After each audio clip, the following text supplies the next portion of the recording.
ini beberapa macam terjadinya kesalahan dalam pemeriksaan.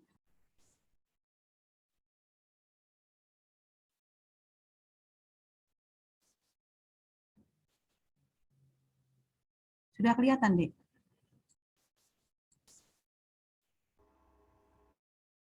Sudah, Ibu. Sudah ya.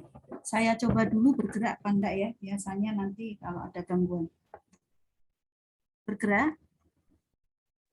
Bergerak, Ibu. Bergerak. Sekarang saya slide slow dulu. Nah, bergerak, Dek. Halo? Enggak, Ibu. Belum, Ibu.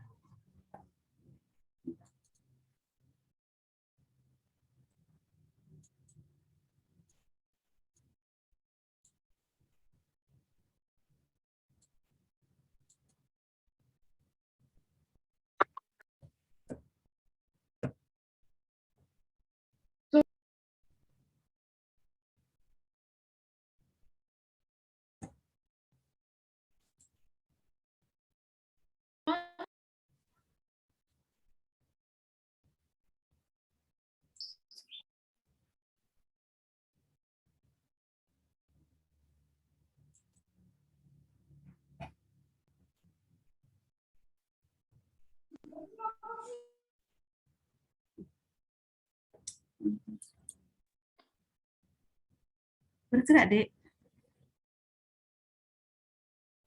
Enggak, Halo? Ibu. Enggak ya? Atau kalau enggak bisa bergerak, kita pakai nganu biasa aja ya, enggak usah apa namanya, saya switch dulu.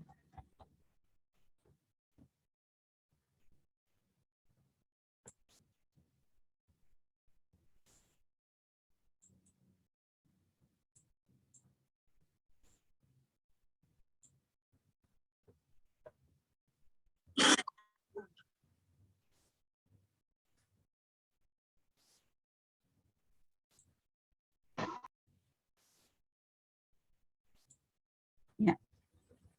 Jadi pemeriksaan untuk mengetahui adanya beberapa macam hal yang nantinya mengganggu dalam pemeriksaan ini dinamakan adanya pitfall pemeriksaan kimia klinik.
Ya.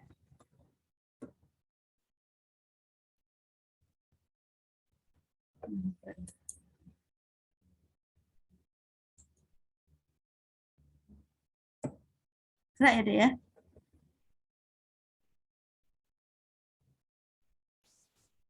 Ada pergerakan nggak, Dek? Iya, Ibu, bergerak.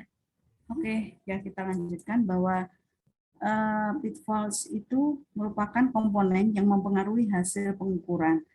Jadi kita nanti akan melihat hal-hal yang bisa mempengaruhi pengukuran dalam pemeriksaan laboratorium itu. Yang pertama pada saat awal ini ada preanalitik. Nah, dari preanalitik ini ada namanya preparasi seperti yang kita ketahui. Kemudian ada beberapa variasi biologi biasanya ini hubungannya sama pasien, misalnya dia di pagi hari pengambilan sampelnya, atau di sore hari, ini harus kita terangkan kepada pasien, karena ada beberapa sampel yang dia bagus diambil pada pagi hari maupun sore hari atau malam hari, atau malah misalnya Anda yang dia sebelum menstruasi atau sesudah menstruasi. Kemudian yang berikutnya adalah selain itu, ada beberapa hal diantaranya yang mempengaruhi dari presisi ini ada operator, kemudian temperatur dari suhunya itu, kemudian regen, kemudian di sini ada yang mempengaruhi impresisi, ini juga harus kita perhatikan dari beberapa hal ini. Kemudian akurasi juga akan mempengaruhi pemeriksaan, hasil dari pemeriksaan kita, misalnya di sini kalibrasinya bagaimana, bias dari pemeriksaan itu harus kita perhatikan betul. Kemudian, jadi di sini masalah-masalah yang dapat dialami pada semua tahap kerja di laboratorium, tentunya di sini ada pre-analitik, kemudian analitik, dan post-analitik, nanti kita pilih satu-satu. Ya. Nah, ini langsung saja dari tahap pre-analitik, apa yang harus kita perhatikan? Yang pertama adalah keadaan atau persiapan pasien. Kemudian pasien, misalnya pasien itu harus puasa atau tidak, seperti tadi yang disampaikan ya.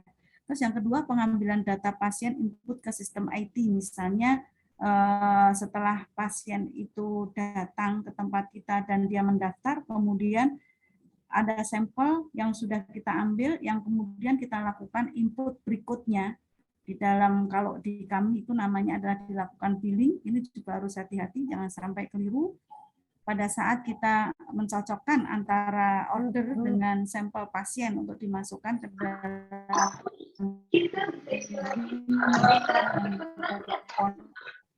dengan alat. Kemudian di sini sebelum kita mengambil, ada labeling yang dilakukan secara manual ataupun otomatis. Yang jelas kita jangan sampai melakukan kesalahan pada saat melakukan labeling. Kemudian pada saat kita melakukan flebotomi, ini juga akan mempengaruhi seperti yang pernah Ibu sampaikan, bahwa ada flebotomi yang bisa menyebabkan sampel itu menjadi lisis. Berikutnya adalah wadah atau tabung atau antikoagulan atau bahan pengawet. Nah, ini juga harus kita perhatikan. Kita mempunyai namanya untuk memasukkan ke dalam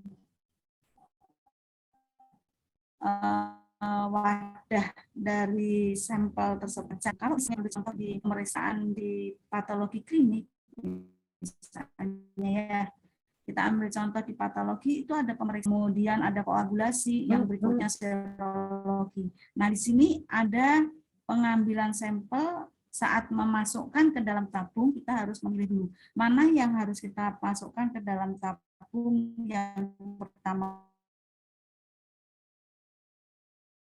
di pemeriksaan kimia klinik, kemudian harus berurutan, kita harus ngerti. Karena tujuannya untuk apa? Pada saat itu kita akan, contohnya yang pertama kali adalah dimasukkan untuk pemeriksaan koagulasi. Tujuannya untuk apa? Untuk menghindari terjadinya hal-hal yang hubungannya dengan koagulasi pada sel darah tersebut. Kemudian transport spesimen ini juga harus kita perhatikan pada saat kita pengirim, harus didiamkan terlebih dahulu setelah kita mengambil, kemudian baru kita kirim. Pada saat kita mengirim, posisi tabung jangan sampai, lebih baik itu adalah posisi tabung pada berdiri. Jadi ini akan membantu sekali saat dilakukan pemrosesan di bagian analitik atau di bagian laboratorium. Kemudian faktor biologi yang tidak dapat dikendalikan, ini ada beberapa hal, misalnya kalau pasiennya sendiri, tentang penyakitnya, misalnya adalah sampel yang mengalami sampel yang mengalami IPER, ini kondisi belum mengenal. Tapi kalau tes bahan-bahan persiapan pengambilan bahan, misalnya adalah formulir, ini kita tegaskan lagi bahwa jangan sampai keliru kita menulis yang tercatat di sini. Jadi harus benar-benar sesuai dengan apa yang menjadi kesepakatan di dalam laboratorium atau wadah. Tadi sudah disampaikan ada label yang lengkap yang terletak di dalam tahap memastikan dulu identitas pasien dan kondisinya tenang dulu pada pasien. Misalnya pertanyaan yang kita sampaikan adalah pertanyaan yang aktif, jangan pasif. Pertanyaan aktif itu misalnya adalah nama ini untuk mencocokkan identitasnya Indatom, jangan itu namanya pasif. Kalau kita menyebutkan nama itu pasif, tapi kalau kita menanyai bapak namanya siapa itu adalah pertanyaan aktif untuk mengurangi kesalahan. Jadi ini untuk ditempatkan darah pasien kita cocokkan dulu dengan pasiennya sehingga tidak terjadi suatu kesalahan. Kemudian pengambilan darah yang benar ini yang harus kita perhatikan adalah pena umumnya diambil di media kubiti. Ini kita karena di sini pembuluh darahnya dia biasanya besar sehingga tidak menimbulkan suatu kemacetan atau kesulitan saat kita mengambil. Karena pada saat kita mengambil sulit, biasanya ada beberapa parameter yang bisa terganggu atau menyebabkan hasil yang tidak valid. Kemudian arteri, ini kita harus lihat bahwa biasanya ada pengambilan sampel yang lewat arteri, contohnya adalah pemeriksaan DNA. Di sini arteri radialis yang sering kita pakai, ada brachialis femoralis yang kita diizinkan, radialis karena ini masih superficial tenaga kesehatan. Nah, ini kalau daerah kapiler ini yang diarterialisasi ini memang kita sangat sulit untuk mencarinya. Seperti yang kemarin Ibu sampaikan bahwa kalau kita mengambil darah kapiler ya kita lakukan kompresi terlebih dahulu. Diharapkan untuk pembuluh darah yang ada di sana, baik itu pembuluh darah arteriol maupun venul, itu bisa membuka menjadi melebar dan menipis sehingga kita mendapatkan darah yang banyak.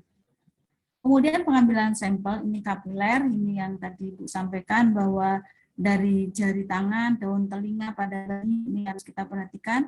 Untuk itu di jari tangan, daerah mana yang kita ambil, jari 1, 2, 3, dan 4, kemudian posisinya di tengah apa di tepi, yang lebih baiknya adalah sensitivitasnya sangat rendah sekali. Kemudian darah telinga, ini kita ngambilnya juga harus perhatikan kira-kira penusukan yang paling bagus berapa mili, jangan sampai ini kurang penusukannya sehingga darahnya itu tidak keluar atau keluar sebentar kemudian sudah hilang. Kemudian pada bayi di telapak kaki diambil di daerah lain, jangan sampai sekali-sekali kita mengambil sampel di daerah lengan yang kita lakukan infus ya. Kemudian sebelum kita mengambil tentunya dibersihkan dengan alkohol, tunggu sampai kering. Jangan sampai kita alkohol itu masih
Halo, saya hilang ya, Dek? Iya, Ibu. Halo, suaranya terdengar kah? Suaranya Udah terdengar, kelihatan ya, Ibu. masih kelihatan ya? Ya, kita lanjutkan untuk jadi malah internet saya yang tidak bagus ya. Sebentar ya, Dek.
Dimasukkan sini.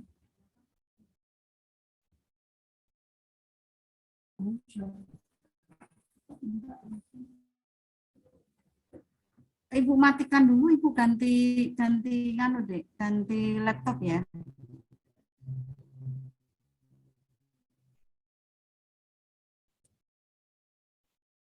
Halo.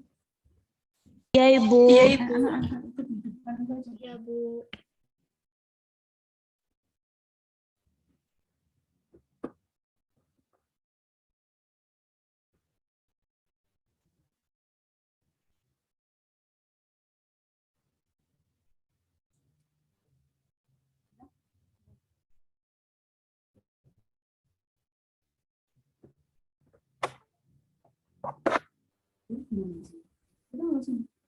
Nanti baca mau dulu. Baik aja tuh. Nanti tidak dulu. Lihat namanya Rea. Ini masih cepat. Udah connect belum? Belum.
Sudah.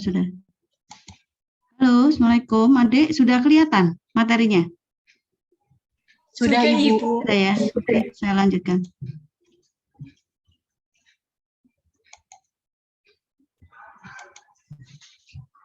Ini langsung. Adik.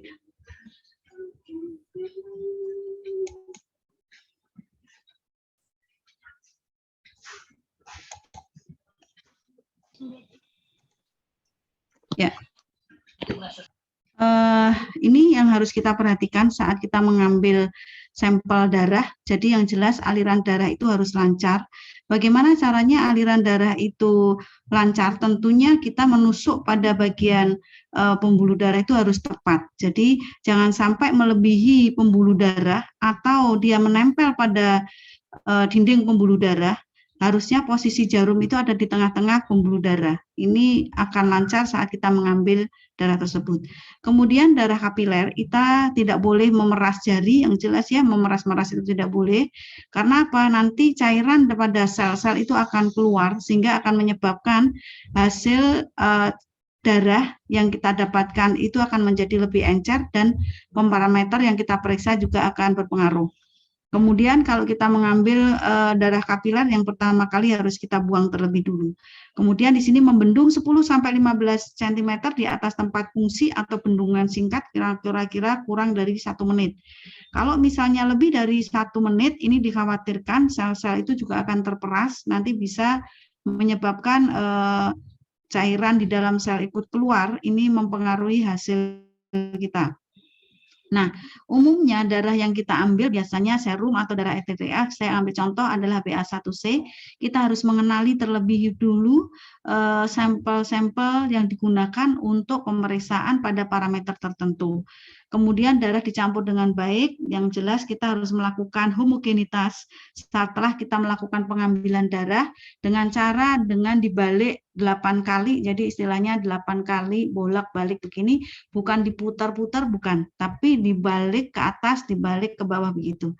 Kemudian darah jangan sampai terjadi hemolisis. Nah, ini pengambilan darah dengan tabung vakum, ini biasanya ya, dibandingkan dengan semprit, ini kita harus perhatikan pada keahlian tentunya. Yang mana kalau sudah orang paham dengan vakum itu seringnya adalah mudah. Kontaminasi berkurang karena kita tidak memindah atau membuka tabung atau semprit itu tidak kita buka, sehingga ini adalah selalu saat kita mengambil darah itu dalam kondisi close. Kemudian sudah ada pengawet yang ada di dalam tabungnya, ini akan lebih bagus. Kemudian rasio antikoagulan dengan darah yang harus baik, maksudnya perbandingannya harus sesuai, jangan lebih, kalau lebih nanti bisa menyebabkan penjendalan, kalau kurang nanti bisa menyebabkan kondisi sel-sel darah yang kita lakukan pemeriksaan itu akan mengalami perubahan.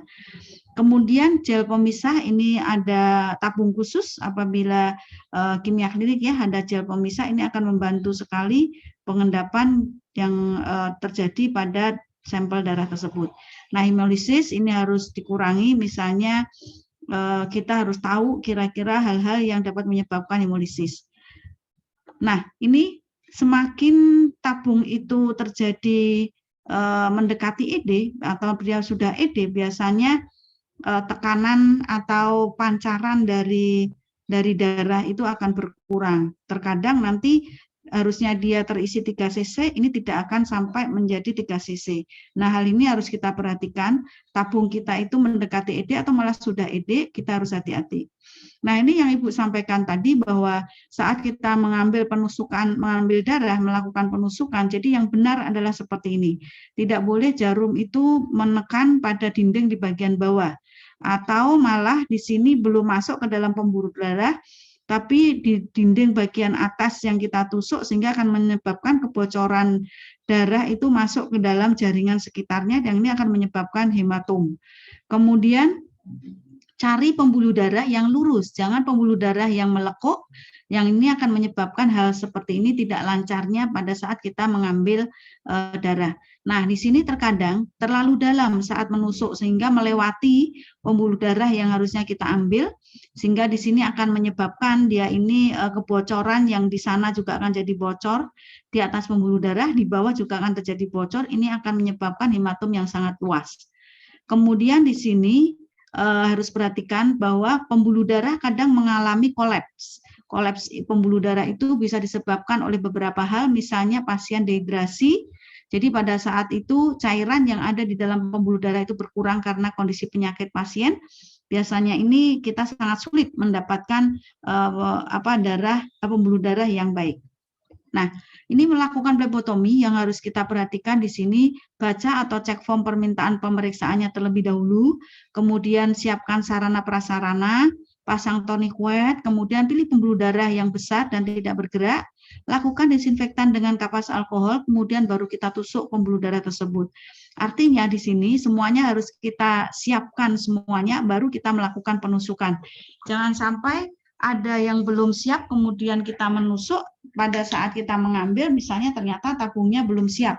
Nah, ini akan mempengaruhi nantinya secara kita tidak sadarkan diri bahwa kita butuh waktu yang lama, yang nanti kita akan berbahaya pada saat darah ini terlalu lama tidak bercampur dengan koagulan, ini bisa menyebabkan penjendalan. Nah, kalau pemeriksaan itu adalah pemeriksaan kimia klinik tidak apa-apa, tapi kalau pemeriksaan itu adalah pemeriksaan hematologi yang menggunakan antikoagulan, ini akan mempengaruhi hasil yang kita lakukan. Kemudian masalah akibat flebotomi di sini adanya perubahan komposisi, ini harus Anda perhatikan bahwa komposisi duduk, kemudian komposisi tidur, ini akan berpengaruh pada beberapa pemeriksaan. Jadi kita harus tahu kira-kira kita mengambil darah pada posisi dudukkah atau posisi tidurkah. Kemudian hemolisis ini harus kita interferensi pemeriksaan, terutama pada pemeriksaan yang menggunakan metode fotometrik. Kemudian perubahan elektrolit akibat keluarnya ion intrasel yang tadi biasanya hubungannya dengan yang memencet-mencet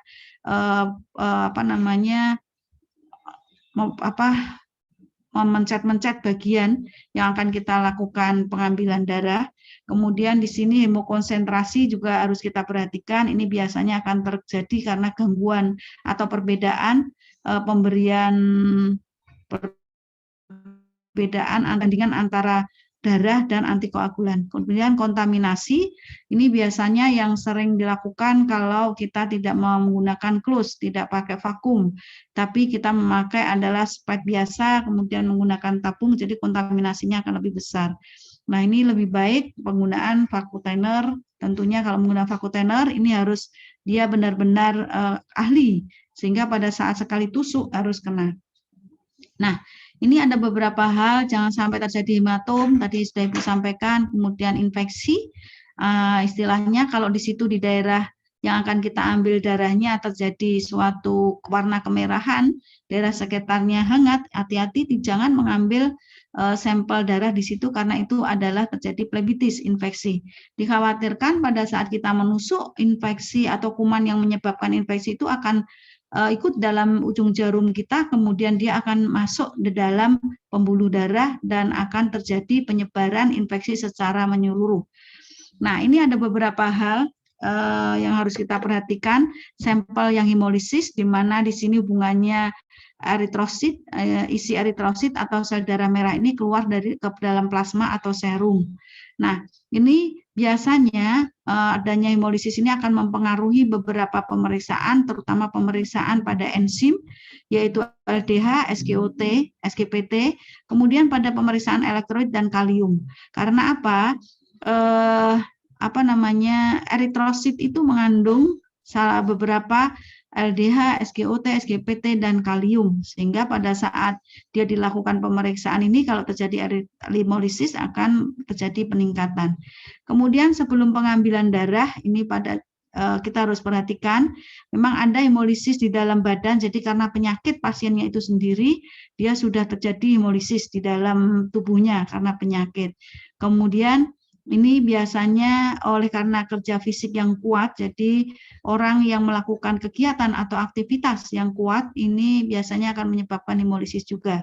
Oleh karena itu, kita saat mengambil sampel darah harus kita tanya dulu apakah Bapak sedang melakukan kegiatan atau baru saja melakukan kegiatan, olahraga, dan lain sebagainya. Kalau dia sedang melakukan kegiatan, kita tunda terlebih dahulu biar istirahat. Jadi hasilnya akan lebih baik. Nah, ini selama pengambilan darah yang harus kita perhatikan bisa menyebabkan gangguan pada saat disebabkan karena alkohol. Tadi yang Ibu sampaikan, masih ada alkohol di dalam tangan saat kita melakukan desinfektan. Kemudian oleh karena pengisapan terlalu kuat, ini bisa menyebabkan hemolisis. Kemudian oleh pengeluaran darah ke dalam botol. Jadi saat kita memasukkan ke dalam botolnya itu, jadi terlalu keras, kemudian penampung yang basah, kemudian pengiriman yang kasar, jadi adanya goncangan gitu ya. Nah, ini setelah pengambilan darah biasanya di sini saat kita melakukan sentrifugasi, pemusingan, jadi di sini harus hati-hati, yang kemarin Ibu sudah sampaikan jangan menghentikan sentrifuge. Kemudian pada pemisahan serum kita juga harus hati-hati, jangan sampai menyentuh untuk eritrosit yang ada di bawah, sehingga akan bisa bercampur nantinya dengan serum kita. Pada saat penyimpanan kita harus tahu ini harus disimpan di berapa suhunya. Biasanya kalau kita itu menyimpan dengan sel darah pada suhu yang dingin, ini biasanya eritrositnya akan mengalami membrannya akan pecah nantinya ya, bisa menyebabkan hemolisis. Nah, ini pada saat pengiriman kita harus perhatikan betul, pengiriman itu harus kita pisahkan lebih baiknya, jangan sampai ada sel darahnya. Kemudian pada pemeriksaan analisa gas darah yang harus kita perhatikan adalah segera membuang udara dalam semprit, misalnya pada saat kita mengambil sampel darah arteri, ternyata di situ ada udaranya, kita harus cepat-cepat membuang. Biasanya adanya udara di sana, kita seringnya adalah karena kita sering tidak kena begitu, kemudian kita mencoba mengaspirasi berulang-ulang, biasanya ini udara akan masuk di sana.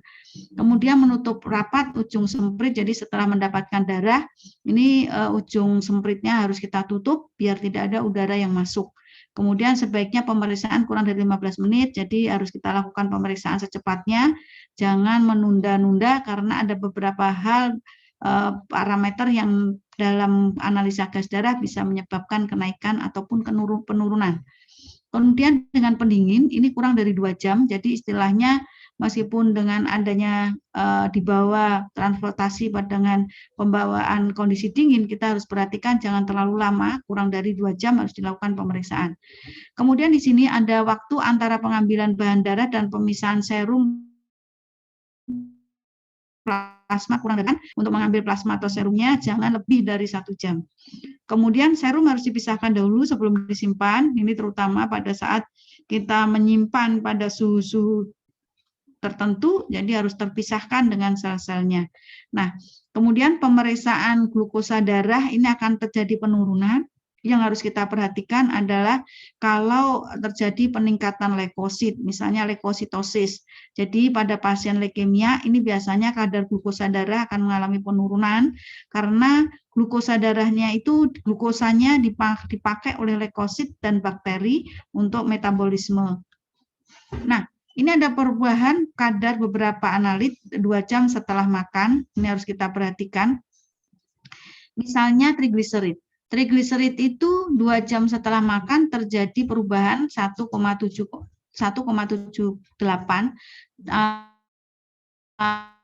aspartat, kemudian bilirubin, dan ini kita baca sendiri ya. Jadi kita harus perhatikan bahwa perubahan kadar beberapa analit setelah 2 jam makan ini akan mengalami perubahan. Oleh karena itu, pada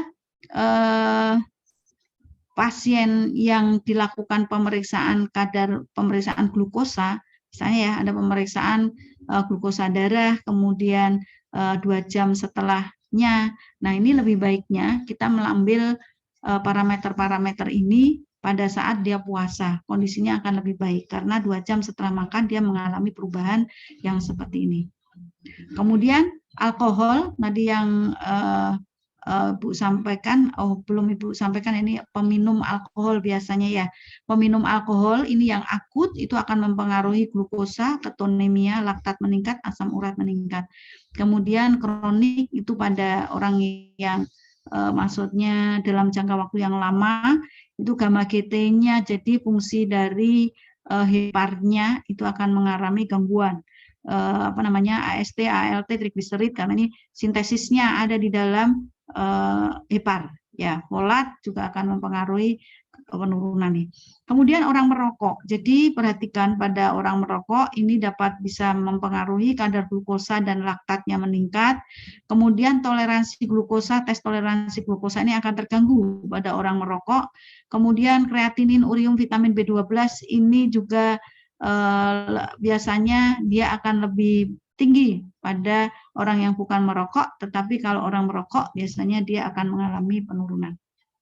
Nah, ini faktor biologis yang fisiologis yang tidak dapat kita kendalikan, misalnya ada usia, jenis kelamin, siklus haid, kehamilan. Nah, ini kalau ada beberapa parameter yang kita ambil, salah satunya misalnya siklus haid ini ada beberapa parameter yang terpengaruh dengan pemeriksaan atau kondisi siklus haid. Misalnya pada estrogen itu harus diambil sekian hari sebelum menstruasi, kemudian hormon estrogen, progesteron itu 7 hari sebelum haid. Jadi ini ada beberapa pemeriksaan yang harus kita perhatikan. Kemudian pada kehamilan, jenis kelamin, usia, semakin glukosa contohnya, semakin usianya tinggi, semakin tua biasanya kadar glukosa dia semakin tinggi. Kemudian usia, ini anak usia pertumbuhan, biasanya ALP dia meningkat 3 kali daripada orang dewasa. Kemudian CCT usia tua biasanya dia akan mengalami penurunan, karena ini hubungannya dengan fungsi organ. Yang fungsi organ itu akan mengalami penurunan di pemeriksaan, kadang dia menurun. Kemudian jenis kelamin, ini kreatinin pada laki-laki dia lebih tinggi daripada perempuan, di mana di ini hubungannya adalah massa otot, sehingga di sini ada nilai rujukan berbeda antara laki-laki dan perempuan. Jadi kita harus waspada untuk laki-laki dan perempuan. Kemudian siklus haid. Ini pola hormon seperti estradiol, LH, FSH, progesteron, irama siklik tadi yang Ibu sampaikan bahwa pemeriksaan ini adalah lihat siklus haidnya dipengaruhi oleh siklus haid. Jadi lihat dulu untuk pemeriksaan parameter-parameter ini kita harus menanyakan untuk siklus haid dari pasien.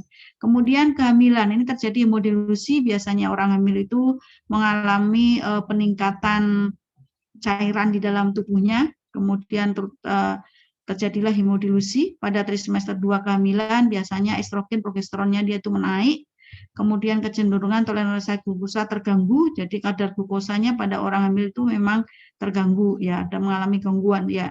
CCT dia meningkat, AP, AFP, hormon binding globulin ini juga meningkat. Ini harus kita perhatikan, kita harus mengetahui kira-kira pemeriksaan-pemeriksaan yang dapat mempengaruhi hasil dari pemeriksaan laboratorium. Kemudian pemeriksaan yang dapat terpengaruh, ini ada beberapa pemeriksaan yang harus kita perhatikan, misalnya lipid. Ya, jadi dia lipid ini berpengaruh pada puasa dan tidak puasa.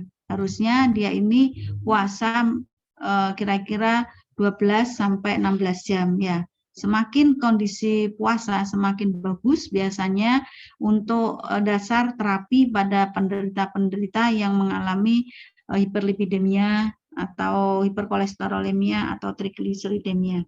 Kemudian glukosa puasa ini harus puasa dulu 8 sampai 12 jam. Glukosa 2 jam POP, makan kurang dari glukosa, misalnya ya. Ini penambahan glukosa, pemberian glukosa. Jadi ini tes toleransi glukosa untuk penambahan glukosa. Sebenarnya ini ada lagi, yaitu pemeriksaan yang perlu puasa, misalnya selain gula darah puasa, ada gamma GT yang kemarin baru kita sampaikan ya. Kemudian ini tes toleransi glukosa oral, ya ada pemeriksaan tes toleransi glukosa oral. Yang jelas ini kesiapannya adalah makan cukup karbohidrat lebih dari 3 hari, harus kita sesuaikan dulu, kita sampaikan kepada pasien. Kemudian kegiatan harus biasa aja, jangan diubah-ubah pada pasien itu. Misalnya dia besok melakukan pemeriksaan, makanya dia tidak melakukan aktivitas apapun, itu tidak boleh. Jadi seperti biasa. Nah, pada pemeriksaan tes toleransi glukosa puasa maupun pemeriksaan yang lain, itu stop obat yang mempengaruhi kadar glukosa darah. Ini kalau ini tes glukosa darah yang hubungannya dengan obat, itu dia harus menghentikan penggunaan obat yang dipakai untuk terapi glukosanya. Kemudian misalnya lagi ada orang yang lipid, ya tidak boleh makan obat yang saat itu menyebabkan perubahan dari kadar lipidnya. Nah, ini tes toleransi glukosa oral, dia harus puasa 10-12 jam sebelum diambil darahnya. Diambil sampel darah puasa yang jelas, diberi 5 gram glukosa, kemudian dilarutkan dalam 250 ml air, tapi harus habis dalam 5 menit.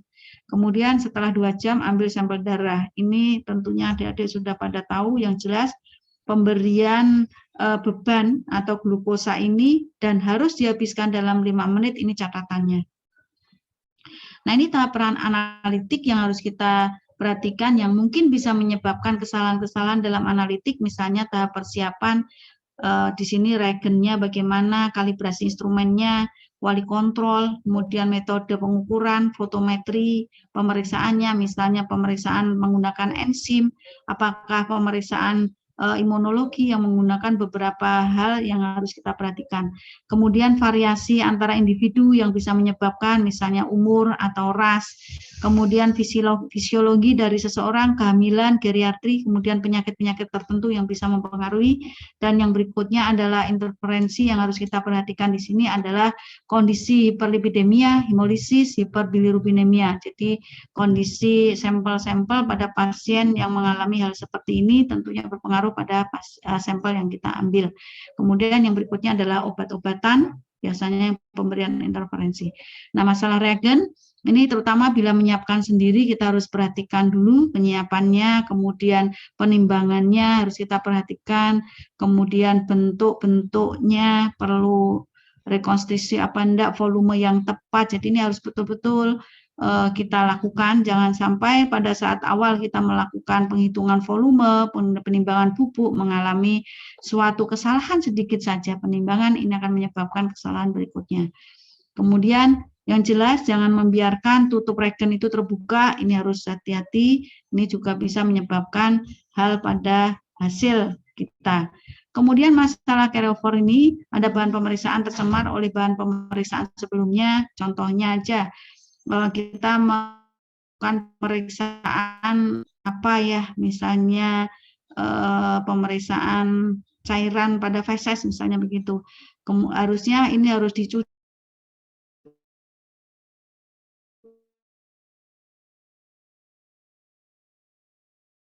atau apa yang bisa menyebabkan pemeriksaan berikutnya ini akan terganggu. Dapat terjadi bila pemeriksaan sebelumnya kadarnya sangat tinggi, sampel berikutnya bisa tinggi palsu karena tercemar, jadi harus dicuci dulu misalnya. Gunakan tip pipet baru untuk mencegah pencemaran, bisa terjadi pada alat otomatis bila mekanisme pencuciannya tidak baik. Istilahnya di sini metode pencucian. Nah, ini masalah metode dan instrumen pengukuran